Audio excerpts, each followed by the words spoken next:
Russia సార్వభౌమాధికారానికి సవాలు విసురుతూ Ukraine సైన్యం రాత్రికి రాత్రే మాస్కో నగరాన్ని డ్రోన్ల వరదతో ముంచెత్తింది. రష్యా రక్షణ మంత్రిత్వ శాఖ వెల్లడించిన అధికారిక వివరాల ప్రకారం ఉక్రెయిన్ ఒకేసారి రష్యాలోని వివిధ ప్రాంతాలపైకి వందలాది డ్రోన్లను ప్రయోగించింది. రష్యా వాయు రక్షణ వ్యవస్థలు రాత్రిపూట దాదాపు 555 ఉక్రేనియన్ డ్రోన్లను కూల్చివేసినట్లు ప్రకటించాయి. వాటిలో సుమారు 200 డ్రోన్లు రష్యా రాజధాని మాస్కోను సమీపిస్తుండగా గాల్లోనే అడ్డుకున్నట్లు అధికారులు చెబుతున్నారు. అయితే రష్యా డిఫెన్స్ కంటికి కూడా చిక్కకుండా అనేక డ్రోన్లు నగరంపైకి దూసుకెళ్లి పెను విధ్వంసాన్ని సృష్టించాయి.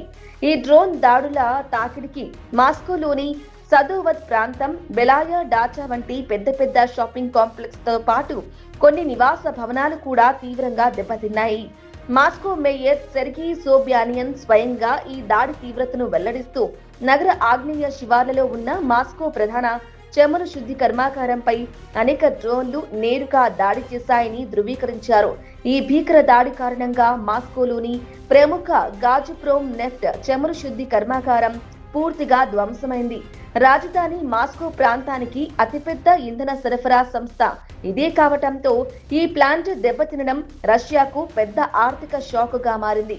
ఆయిల్ రిఫైనరీ నుంచి భారీగా మంటలు, దట్టమైన పొగ ఎగిసిపడుతూ ఉండటంతో రక్షణ చర్యల్లో భాగంగా మాస్కోలోని 4 ప్రధాన విమానాశ్రయాల నుంచి విమాన సర్వీసులను అధికారులు తక్షణమే నిలిపివేశారు.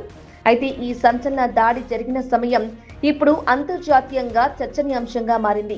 ఉక్రెయిన్ అధ్యక్షుడు వొలోడిమిర్ జెలెన్స్కీ G7 దేశాల సమావేశం కోసం ఫ్రాన్స్ లో ఉన్న సమయంలోనే ఈ మెగా డ్రోన్ దాడి జరగడం విశేషం. ఫ్రాన్స్ పర్యటనలో ఉన్న జెలెన్స్కీ అమెరికా అధ్యక్షుడు డొనాల్డ్ ట్రంప్, ఫ్రెంచ్ అధ్యక్షుడు ఇమానియల్ మాక్రాన్లతో ప్రత్యేకంగా భేటీ అయి రక్షణ ఒప్పందాలపై చర్చలు జరిపారు.